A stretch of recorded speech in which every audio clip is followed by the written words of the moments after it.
बिस्मिल्लाहिर्रहमानिर्रहीम। अस्सलाम वालेकुम जी। मैं नजमुल हसन बाजवा हूँ।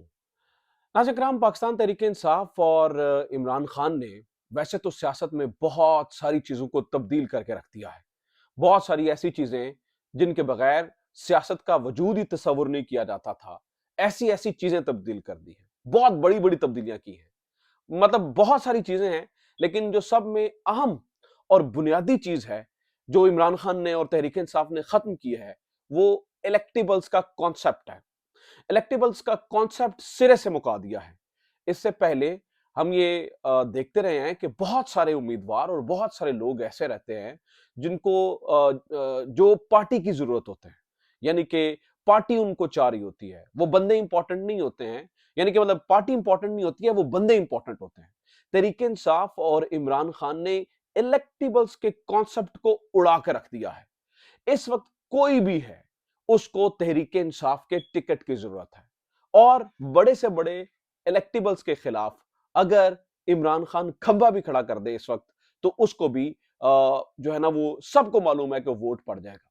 तो जिस अननेचुरल तरीके से नाज़रीन तहरीक इंसाफ को तोड़ा गया, जिस अननेचुरल तरीके से तहरीक इंसाफ के हिस्से बखिए किए गए, अब वक्त आ चुका है कि नेचुरल तरीके से वो बहुत सारे लोग जो हैं वो तहरीके इंसाफ के साथ जुड़ रहे हैं।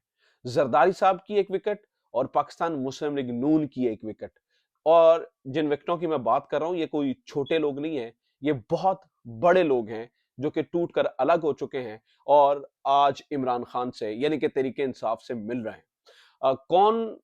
कौन जो है ना वो इन बड़ी पार्टीज को छोड़ के तहरीक इंसाफ के साथ मिल रहा है, कौन सा नून लीग का मोहरा खुड्डे लाइन लग चुका है, आज की इस वीडियो के अंदर यही सारी चीजें जो है ना, इनकी तफसीलात जो है वो मैं आपके सामने रखने जा रहा हूं।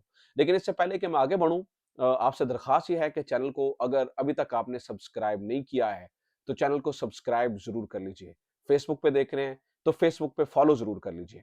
अच्छा नाज़रीन किराम, इनकी इन तफसीलात को बताने से पहले एक चीज मैं आपके सामने रखना चाहता हूं। वो चीज ये है कि इस वक्त बड़ी एक बारीक वारदात डालने की कोशिश की जा रही है, और वो बारीक वारदात ये है कि अवाम के जहनों के अंदर ये डाला जाए गो के इमरान खान का पॉपुलर वोट है, गो के तहरीक इंसाफ को वोट देने वाले बड़े ज्यादा लोग हैं, लेकिन इमरान खान की कबूलियत नहीं है। यानी कि इसका मकसद, यानी इस फिक्रे का मकसद सिर्फ ये है कि तहरीक इंसाफ के वोटर्स को डिमोरलाइज किया जाए कि वो वोट ना डालने जाए। क्योंकि सिर्फ इस वक्त एक ही डर है तमाम फैसला करने वालों को कि अगर तहरीक इंसाफ का वोटर निकल आया जो कि जेन्युइन वोटर है, तो फिर कुछ नहीं हो पाएगा, फिर कोई सूरत हाल, कोई तरीकाकार नहीं चलेगा। तो इसका हल ये निकाला गया है कि तहरीक इंसाफ के वोटर्स को डिमोरलाइज कर दिया जाए। जब तहरीक इंसाफ का वोटर डिमोरलाइज होकर घर से ही नहीं निकलेगा, तो फिर बड़ी आसानी से चीजें मैनेज हो सकती हैं। आज नाज़रीन किराम ये मुखालिफिन भी मान रहे हैं। फैसल करीम कुंडी साहब का भी ये बयान है कि देखिए, अगर 10, 15, 20 हजार का फर्क होता है ना किसी भी हल्के के अंदर, तो उसको मैनेज करना बड़ा मुश्किल होता है। चाहे आरओज आप जुडिशरी से लें, चाहे आरओज आप जो है ना वो जो है ना वो इंतजामिया से लें। वैसे तो अब ये तय हो गया है काज साहब के फैसले के बाद कि आरओज जो है वो इंतजामिया से ही लेने होंगे आपको। लेकिन इंतजामिया के आरओज होने से भी नाज़रीन किराम उतना फर्क नहीं पड़ेगा, चाहे आप धांधली की बजाय धांधला करने की कोशिश करें, अनटिल और अनलेस वोटर घरों से ना निकले। मतलब अगर वोटर बहुत बड़ी तादाद में घरों से निकल आता है, तो इस चीज को रोकना नामुमकिनात में से नजर आता है। फिर आप इस चीज को रोक ही नहीं सकते हैं, और तहरीक इंसाफ को जो वोट पड़ेगा, आप उस वोट को जो है वो नहीं रोक सकते हैं। तो लिहाजा इस वक्त जो बारीक वारदात डालने की कोशिश की जा रही है, वो ये है कि तहरीक इंसाफ का वोटर घरों से ना निकले और डिमोरलाइज कर दिया जाए। इसके लिए ये कर रहे हैं कि तहरीक इंसाफ को गैदरिंग्स नहीं करने देते, तहरीक इंसाफ को जो है ना वो जलसे जुलूस नहीं करने देते। इससे अवाम में एक मैसेज ये जाता है कि देखिए, जिससे रियासत जिस चीज को एक्सेप्ट ही नहीं कर रही है, उनको जलसे जुलूस करने की इजाजत नहीं है, इनकी हुकूमत कैसे बनेगी? और अगर इमरान खान की हुकूमत नहीं बनेगी तो उसको वोट क्यों दें फिर? इससे अच्छा है कि आप वोट ही ना दें, यानी कि घरों से बाहर ही ना निकलें, या फिर मुखालिफ पार्टी को वोट दे दें। इसका हल नाज़रीन किराम अब पीटीआई ने और इमरान खान की हिदायत के बाद निकाल लिया है, और वो हल है, इस बार तहरीक इंसाफ जो है वो पहला वर्चुअल जलसा कल करने जा रही है। अब ये जो वर्चुअल जलसा है, ये पाकिस्तान तहरीक इंसाफ के तमाम ऑफिशियल प्लेटफॉर्म्स पे, चाहे वो फेसबुक है, चाहे वो ट्विटर है, चाहे वो यूट्यूब है, चाहे वो इंस्टाग्राम है, हर एक प्लेटफ़ॉर्म के ऊपर इस वर्चुअल जलसे को जो है ना वो नशर किया जाएगा और इसके अंदर बड़ी-बड़ी तकारीर होंगी। सुनने में ये भी आया है कि एआई टेक्नोलॉजी का इस्तेमाल करके शायद इमरान खान की जो तकरीर है वो भी चलाई जाए क्योंकि इस बारे में खबरें आ रही हैं। व्हाट्सएवर जो भी होने जा रहा है नाज़रीन-ए-किराम, एक बात आपने ज़हन में रख लेनी है कि ये जो वर्चुअल जलसे का कॉन्सेप्ट है, इस बात को ज़हन में रखिएगा कि शायद इनके ज़हन में शायद अगले 50 साल भी ये ख़्याल ना आता।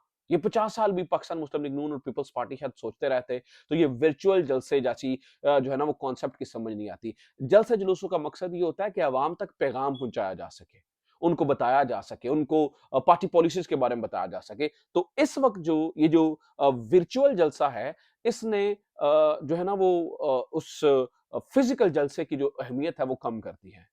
अब वर्चुअल जलसे के अंदर लोग अगर अगर अपने मोबाइल के ज़रिए, लोग अगर अपनी फ़ेसबुक, ट्विटर, यूट्यूब के ज़रिए जुड़ जाते हैं, तो फिर कोई चीज़ जो है ना वो तहरीक-ए-इंसाफ को रोक नहीं सकती है। अच्छा, बहुत सारे लोगों का इसमें एतराज़ है, देखिए देहातों के अंदर तो जो है ना वो लोग मोबाइल इस्तेमाल नहीं करते हैं या इंटरनेट की रसाई नहीं है या देहातों के अंदर बाबे-बुज़ुर्ग किस चीज़ को सुनेंगे, तो मैं उनकी इत्तला के लिए बता दूँ कि आपकी सोच गलत है। आप नई तहकीक करवा के देखिए, आपको पता चलेगा कि इस वक़्त ये जो सोशल मीडिया है, टिकटॉक है, फ़ेसबुक है, यूट्यूब है, ये देहातों तक सरायत कर चुका है। पहुँचा नहीं है, सरायत कर चुका है अंदर। हर एक शख्स टिकटॉक इस्तेमाल करता है, चाहे वो अनपढ़ है, चाहे वो पढ़ा-लिखा है। हर एक शख्स फ़ेसबुक और यूट्यूब इस्तेमाल करता है, चाहे वो अनपढ़ है, चाहे वो पढ़ा-लिखा है। तो अगर आपकी ये सोच है ना कि वर्चुअल जलसे से तहरीक-ए-इंसाफ सिर्फ़ लौंडों को सिर्फ़ जो है ना वो नौजवानों को सिर्फ़ जो है ना वो माफ़ कीजिएगा, ये जो लौंडों का लफ़्ज़ है वो मैंने गलत बोल दिया क्योंकि हमारे कुछ दोस्त हैं ना वो उनको आदत है ये लौंडा-लपाड़ा बोलने की, सिर्फ़ उनको टॉन्ट करने के लिए मैंने ये लफ़्ज़ बोला है कि अगर आपको लगता है कि सिर्फ़ नौजवानों तक ये मैसेज पहुँचेगा तो आपकी इत्तला गलत है। आपकी इत्तला गलत है, ये सोशल मीडिया इतना सरायत कर चुका है कि ये जो मैसेज है वो हर एक तक जो है ना वो पहुँचने वाला है। तो लिहाज़ा एक बहुत बड़ा ये इवेंट हो रहा है। अच्छा जनाब, अ, दूसरी खबर ये है, मैं मेन खबरें आपको बताने से पहले एक और खबर दे दूँ, वो ये है कि इस वक़्त एक और बड़ी परेशानी बनी हुई है और वो परेशानी बनी हुई है बलूचिस्तान से मिलने वाली खबरों से, बलूचिस्तान के हालात से। यानी कि इससे पहले कभी ये सोचा भी नहीं गया था कि कोई जमात जिसका जो रहनुमा है वो केपीके से हो या पंजाब से हो, उसकी इतनी फैन फॉलोइंग बलूचिस्तान के अंदर हो जाएगी कि उसको सँभालना मुश्किल हो जाए। देखिए, बलूचिस्तान की सियासत को कंट्रोल करना बड़ा आसान है। आप वडेरों के ज़रिए, आप जो है ना वो वहाँ के सरदारों के ज़रिए उसकी पॉलिटिक्स को जो है ना वो कंट्रोल कर सकते हैं और हमेशा से यही होता चला आया है। इस बार चीज़ें मुख्तलिफ हैं। इस बार एक पंजाब से, केपीके से ताल्लुक रखने वाले लीडर के पीछे बलूचिस्तान खड़ा हो चुका है। जो मनाज़िर कल्पशीन से आए हैं या मुख्तलिफ हिस्सों में बलूचिस्तान के होने वाले कन्वेंशन से आए हैं, उन्होंने इस वक़्त बड़ी परेशानी में मुब्तला किया हुआ है बहुत सारी जगहों को, बहुत सारे लोगों को कि ये बलूचिस्तान कैसे खड़ा हो रहा है, एक ऐसे शख्स के पीछे। तो बलूचिस्तान की जो अवाम है नाज़रीन इकराम, वो इस वक़्त अक्लमंद हो चुके हैं, सयाने हो चुके हैं और वो बाहर निकले। इसी तरह से नाज़रीन इकराम, इसी अकल, समझ और बूझ की वजह से जो इस वक़्त थोड़ी-सी भी अकल, समझ और बूझ रखता है, वो इमरान खान की मुखालिफ पार्टियों से अपने आप को अलग कर रहा है। जैसे कि मैंने बताया ना कि विकेटें गिरी हैं 2 बहुत बड़ी। एक विकेट जो गिरी है वो आज ऐलान होने जा रहा है, लतीफ़ खोसा पाकिस्तान तहरीक-ए-इंसाफ के अंदर शामिल हो रहे हैं। इससे बारे में अब मैंने आपको पहले भी खबर दी थी लेकिन अब मैं आपको कन्फर्म कर रहा हूँ वो खबर कि लतीफ़ खोसा पीटीआई में शामिल होने जा रहे हैं। दूसरी खबर इसी तरह से जावेद हाशमी साहब के बारे में। जावेद हाशमी साहब के बारे में पता चला है कि उनके बयानात और ये सारी चीज़ें जो है ना वो किसी फ़ुज़ूल मकसद के लिए नहीं हैं। वो पाकिस्तान मुस्लिम लीग नून से दोबारा से राहें जुदा करना चाहते हैं और मोस्ट प्रोबेबली अभी ये बात बड़ी इनिशियल स्टेज के ऊपर है लेकिन कहीं इस कसम किसी गुफ्तगू होते हुए सुनी गई है कि जावेद हाशमी को या उनके किसी अजीज को पीटीआई का जो है ना वो टिकट उसके बारे में कोई बातचीत हो। मैं ये नहीं कहता हूँ कि ये भी कंफर्म न्यूज़ है, मैं ये भी नहीं आपको कहता हूँ कि इसका फैसला हो चुका है, लेकिन कहीं पर बात होते हुए सुनी गई है कि शायद इससे रिलेटेड कोई ना कुछ हो। अभी अगर इस बारे में कुछ बात है भी तो बड़ी इनिशियल स्टेजेस के ऊपर है, अभी इसके बारे में कंफर्मेशन कुछ भी नहीं है। लेकिन हाँ, ये ज़रूर है कि जावेद हाशमी पाकिस्तान मुस्लिम लीग नून के टिकट पर नहीं लड़ रहे हैं, ये मैं आपको कन्फर्म कर सकता हूँ। ये भी मैं आपको कन्फर्म कर सकता हूँ कि जावेद हाशमी पाकिस्तान मुस्लिम लीग नून के किसी रहनुमा के लिए कैंपेन भी नहीं करेंगे और मैं ये भी आपको बता सकता हूँ कि जावेद हाशमी नवाज शरीफ की भी तारीफ इस वक्त नहीं करेंगे, वो बिल्कुल साइड पे हटे हुए हैं।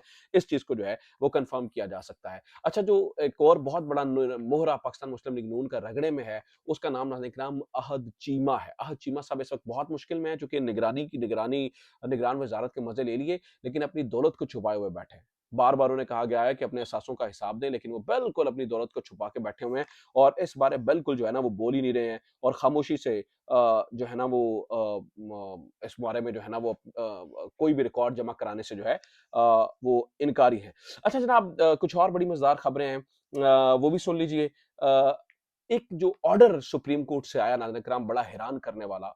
वो ऑर्डर आपको ये मालूम ही है कि जस्टिस काज़ी फ़ाइज़ ईसा की जानिब से जो लाहौर हाई कोर्ट का फ़ैसला मुअत्तल किया गया था।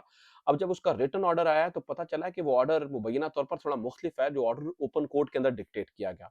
क्योंकि ओपन कोर्ट के अंदर हमने बहुत सारी ऑब्जर्वेशन जो है ना वो जस्टिस अली बाकर नजफ़ी के बारे में भी सुनी। अली बाकर नजफ़ी के बारे में भी हमने सुनी। उमर नियाज़ी के बारे में बात तो हुई लेकिन अली बाकर नजफ़ी साहब को कहा गया कि ये वही जज साहब नहीं है जिन्होंने वो बिजली वाला केस और ये वो बहुत सारी बातें की। अब पता चला है जो कि रिटन ऑर्डर आया है उसमें जस्टिस अली बाकर नजफ़ी के बारे में कोई ज़िक्र मौजूद नहीं है। ठीक है? और उसके अंदर अली बकर नजफ़ी के बारे में वो उस तरह की ऑब्जर्वेशंस जो जो कि दौरान कोर्ट और दी गई, उनका जो है ना वो ज़िक्र नहीं है, ये बहुत बड़ी तब्दीली है। और इस बारे में जो है ना वो कुछ भी नहीं कहा गया है। खामोशी जो है ना वो न हम खामोशी से सिर्फ़ उमैर नियाज़ी को नोटिस मिलने की बात हुई है। और जहाँ तक उमैर नियाज़ी के नोटिस मिलने की बात है नाज़रीन किराम, क्या उन्होंने ये कहा था कि इलेक्शंस डिले कर दें? इलेक्शंस डिले की तो कोई दरख़्वास्त उन्होंने नहीं दी। उन्होंने तो सिर्फ़ ये एतराज़ किया था कि जनाब जो आरओज़ हैं आप जुडिशरी से लीजिए, आप इंतज़ामिया से मत लीजिए, आप जुडिशियल अफ़सरान को लगाइए। क्या इसका मतलब जो है ना वो इलेक्शंस को डिले करने का कहा जा रहा है? और फिर जो मुअज़्ज़ज़ अदालत ने कोर्ट के अंदर कहा कि जनाब जो ऑर्डर लिखवाया था उस वक़्त ये है कि हम अमूमी तौर पर ऐसा नहीं होता कि नोटिस किए बगैर फ़ैसले को मुअत्तल कर दें, अमूमी तौर पर लेकिन ये ख़ास तौर पर चूँकि लाहौर हाई कोर्ट का जो फ़ैसला है वो जो है ना वो खिलाफ है सुप्रीम कोर्ट के फ़ैसले के, लिहाज़ा इसको फ़ौरी तौर पर बगैर नोटिस के मुअत्तल किया जाता है। लेकिन जज साहब शायद भूल गए कि उनके साथ बैठे तारिक मसूद साहब ने बगैर नोटिस किए हुए मिलिट्री कोर्ट्स का फ़ैसला इसी तरह से मुअत्तल किया है। तो काज़ी साहब अब इस बारे में इस तरह की चीज़ें करने से जो है ना वो कोई फ़र्क नहीं पड़ेगा आपको जिस किस्म का हम एक वो बदला हुआ चीफ़ जस्टिस और एक अलग रूप वाला चीफ़ जस्टिस समझ रहे थे, शायद आप उससे थोड़े मुख्तलिफ हैं। और काज़ी फ़ायज़ साहब के बारे में एक नोटिफ़िकेशन भी सामने आया है कि वो ये है कि जब काज़ी फ़ायज़ साहब को चीफ़ जस्टिस बने हुए 4 दिन हुए थे, तब एक नोटिफ़िकेशन जारी हुआ था जिसमें कहा गया था कि जो चीफ जस्टिस हैं और जो जस्टिस साहिबान हैं सुप्रीम कोर्ट के उनकी बेगमात की भी जो बॉडी सर्च है वो किसी भी एयरपोर्ट पर नहीं होगी। ठीक है? यानी कि जजेस की तो नहीं होगी, उनकी बेगमात को भी इससे जो है ना वो एग्ज़ेम्पशन दे दी गई है। यानी कि ये इस नोटिफ़िकेशन की जो है ना वो मुझे समझ नहीं आई है कि बॉडी सर्च नहीं होगी, ये कह दिया गया है। तो ऑब्वियसली इसका मतलब है कि सुपीरियॉरिटी एक यहीं पे आ जाती है, फिर आम शहरी तो बात नहीं रही, चलें जजेस की बात समझ में आती है, उनकी बेगमात को भी आम शहरियों की तरह ट्रीट करने का जो है वो अब सवाल ही नहीं पैदा होता। पुलिस के बारे में जब बात सुन लीजिए नाज़रीन इकराम, पुलिस के बारे में मामला ये है कि पुलिस की सूरत-हाल इतनी खराब हो चुकी है कि अब कोई भी पुलिस के यानी कि मुझे लगता है कि ये जो सारा रेजीम चेंज हुआ है उसके बाद जिस डिपार्टमेंट को सबसे ज़्यादा नुकसान हुआ है, जिन कुछ डिपार्टमेंट्स को सबसे ज़्यादा नुकसान हुआ है उनमें से पुलिस जो है वो सर-ए-फ़हरिस्त है, पुलिस का बहुत नुकसान हुआ है। पल पुलिस की पुलिसिंग करके बड़ी मुश्किल से डिपार्टमेंट्स को सँभाला जा रहा था, लेकिन अचानक जब पुलिस को फ्री हैंड दिया गया, जो अदालतों से डरने वाले पुलिस अफ़सर थे, अब उन्हें समझ में आ गया कि अदालत ने कुछ भी ऑर्डर करें, क्या कोई फ़र्क नहीं पड़ता, हमने अपनी मर्ज़ी करनी है। तो एकदम से एक बहुत बड़ी डिस्ट्रक्शन पुलिस के डिपार्टमेंट में देखी जा रही है यानी कि मामलात खराब नज़र आ रहे हैं और उनको ठीक करना यानी कि ठीक तो इस तरह से करना चाहिए कि अवाम दोस्त माहौल पैदा करना चाहिए, चीज़ें बेहतर करनी चाहिए, लेकिन उनको ठीक करने के लिए चाहत फ़तेह अली खान जैसे टिकटॉकर्स हमारे जो हैं, उनका सहारा लिया जा रहा है। जिन्होंने आईजी साहब के सामने खड़े होके कहा कि जैसे मैंने मौसीकी के अंदर बहुत मेहनत की, इसी तरह से जो हमारे आईजी साहब हैं, उन्होंने भी पुलिस के लिए बहुत मेहनत की है। तो वैसे तो उनकी ये पोस्ट डिलीट करवा दी गई है, लेकिन मुझे लगता है कि वो बिल्कुल ठीक कह रहे हैं। मुझे लगता है कि सही है, ऐसा ही है। जैसी मेहनत जैसी मौसीकी चाहे फ़तेह अली खान साहब की है, उसी तरह की मेहनत आईजी साहब की है और आईजी साहब ने अपनी मौजूदगी में ये कहलवाया है, तो बिल्कुल दुरुस्त है। जैसी मौसीकी को जनाब चाहत फ़तेह अली खान साहब समझते हैं, ऐसे ही शायद पुलिस को जो हमारे आईजी पंजाब हैं, वो समझते हैं। तो ये हाल हो गया पुलिस का। इस लेवल तक जो है ना वो हम आ गए हैं। तो ये अब तक की नाज़रीन कराम खबरें, उम्मीद करता हूँ ये वीडियो आपके लिए इन्फॉर्मेटिव रही होगी। अपना ख़्याल रखिए, खुदा हाफ़िज़। पाकिस्तान ज़िंदाबाद।